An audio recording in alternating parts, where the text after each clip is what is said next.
In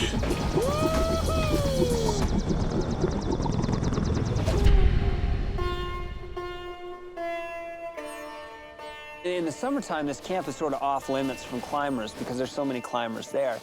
But in the wintertime, we were the only people there, and there was a very strong, good rapport, especially because we were coming in with the military.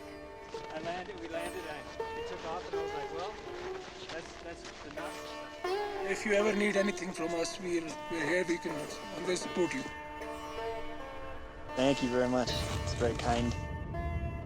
It's beautiful here.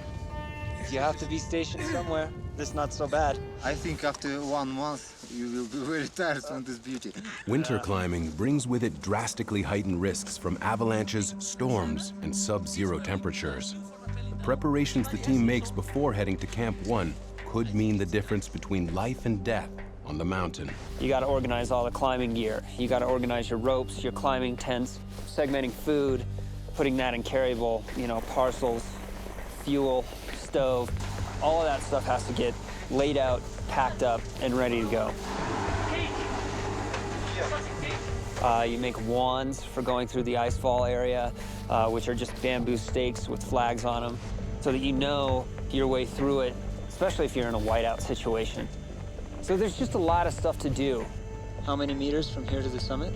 Exactly 3 kilometers, because here is 5050, and G2 is 8035, so easy to understand, and 3 kilometer vertical has to be done, has to be climbed if you want to go on the summit.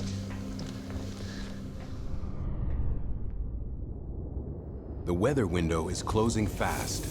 Heavy storm fronts are only days away from G2. The team has to leave now if they're to have any hope of reaching the summit. There's a tremendous amount of anticipation that's built up. There's a tremendous amount of anxiety that's built up before these trips.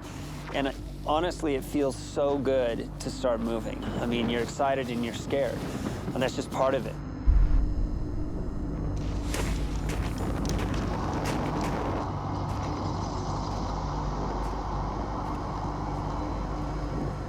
In order to reach Camp 1, the team must first cross a vast, avalanche-prone icefall.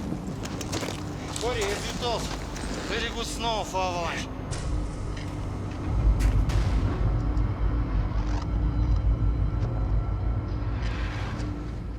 It's hazardous terrain, a labyrinth of towering, unstable walls of ice, and hidden deep crevices at every other step.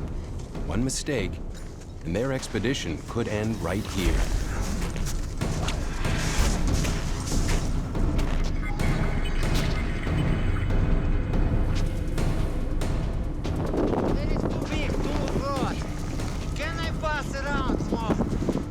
Finding your way through an icefall is never an easy task. Just because it is so broken and so convoluted, there's a lot of dead ends. Sometimes you'll go one way, you'll go that way for an hour, maybe 2 hours, and you find that it doesn't work out. You got to retrace your steps and find a different way.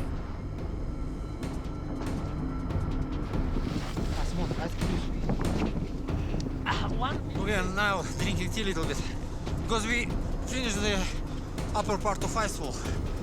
As I see from here, possible to go by walking till the Camp 1 of G2.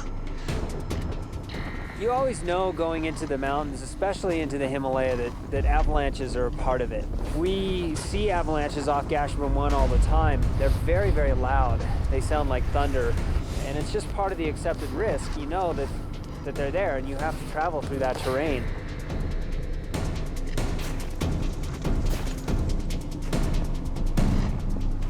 Finally, Camp 1, at around 5,900 meters above sea level.